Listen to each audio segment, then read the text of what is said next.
War on drugs that the federal government has waged and on which it has spent billions and billions of taxpayer dollars has been a complete waste of time, money, and effort.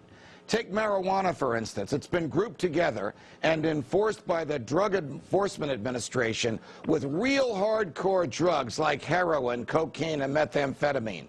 But states like California and soon New Jersey have pretty much legalized marijuana for medicinal purposes, while the federal government contends that something in marijuana has the potential to promote cancer.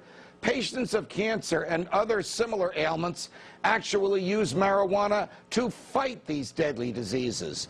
So wouldn't the federal government be better off creating the incentive to empower people to make the right choice, to make their own free choice, rather than persecuting them and prosecuting them for what the feds consider to be the wrong choice?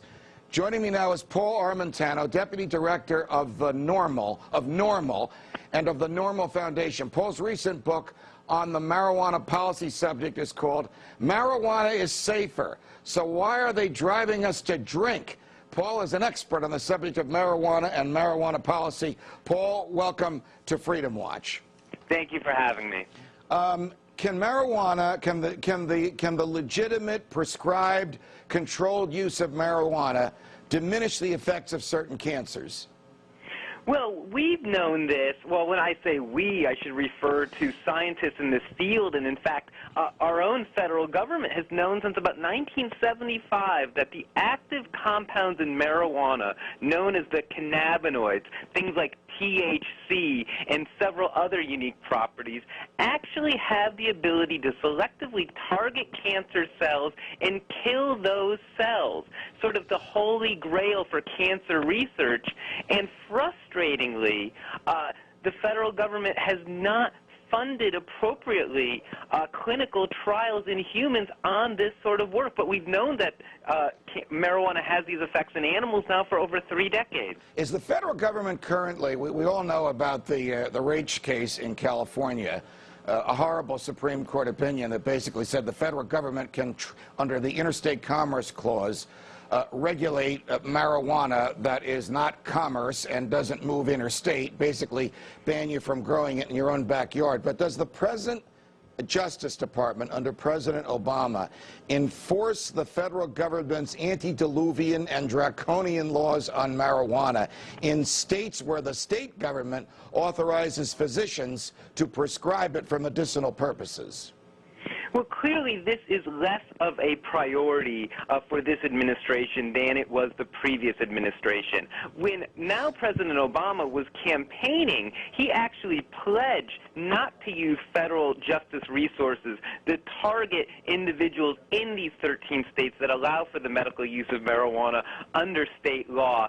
And he has, for the most part, upheld that promise. There has been some limited activity in California where the U.S. Drug Enforcement Administration has still gone in and essentially raided third-party providers of marijuana to certain patients. What's very interesting with these raids is that no criminal charges are ever filed. The federal government comes in, they kick down some doors, they seize some merchandise, they seize cash, they seize computers, and then they leave.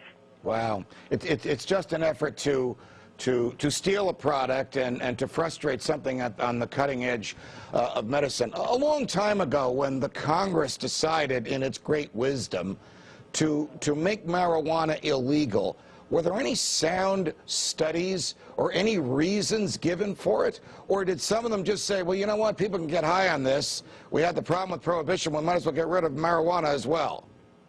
Well, keep in mind, the federal government first got involved in the marijuana prohibition business all the way back in 1937, and now when you look at the actual transcripts from those hearings, we laugh at them, even though they were the foundation for marijuana prohibition. The government's argument at that time was that if you use marijuana, you will go insane and you will be inspired to commit acts of violence and murder. And that was the government's basis for making the drug illegal in 1937. There was probably also some prejudice against immigrants because of the tendency at the time for some folks from Latin America where marijuana was not unlawful at the time to bring the product or to bring the seeds northward into the U.S. with them? Oh, there most certainly was. There is some often quoted testimony from the floor of the State House, I believe in Texas, where a legislator said all Mexicans are crazy and they're crazy because they use this drug. So that clearly did play a role in the initial founding of Prohibition. Of course, today marijuana is illegal because it is a Schedule I drug along with heroin, LSD, along with heroin, LSD, and certain other illicit drugs, as you mentioned earlier. And right.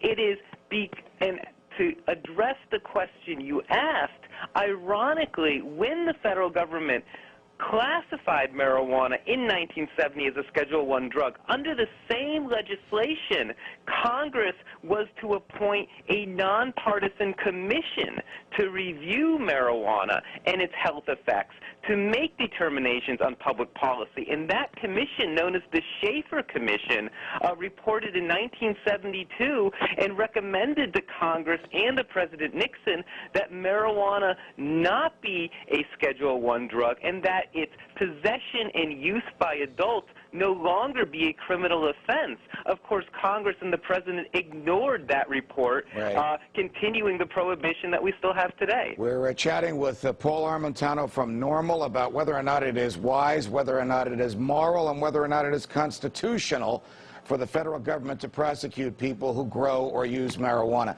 Which is more harmful statistically, Paul?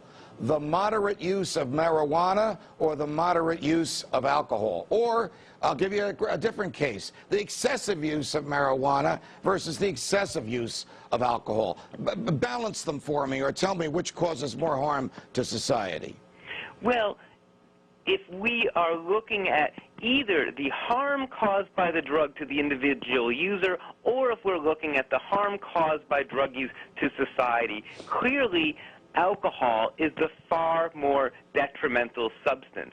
And quite interestingly, Rasmussen Reports did a national poll on this very issue about 2-3 weeks ago, where they asked voting adults which substance they believe to be more dangerous. And surprisingly, given all of the government's prohibition and propaganda regarding cannabis, 51% of those polled said that, in fact, alcohol was the more dangerous substance. Only 19% of those respondents said, in fact, marijuana was the more dangerous substance. So the public understands this issue. They have it right. It's the law that has it wrong. Do you think we'll ever get to the point where the government will let us make our own choices, even if they're bad choices, even if they're stupid choices, but they're our own choices about what we put in our body, as long as whatever we put in doesn't harm somebody else?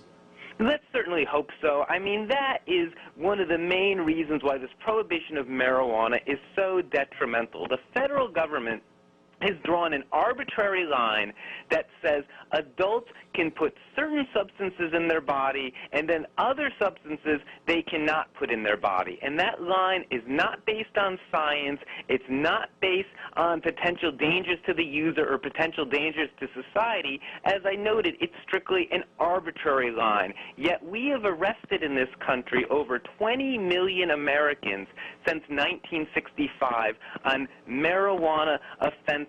Almost 90% of those arrested were arrested for simple possession only. Yet if we go back to 1965, we will see that marijuana is more prevalent today than it was then, that young people have easier access to marijuana than they did then, that marijuana is more potent today than it was then, and that there is more violence associated with the illegal drug trafficking of marijuana today than it was then. We've literally spent tens of billions of dollars and ruined millions of people's personal and professional lives, but we have not in any way disrupted the flow of marijuana to this country, nor have we dissuaded anyone from using marijuana in this country.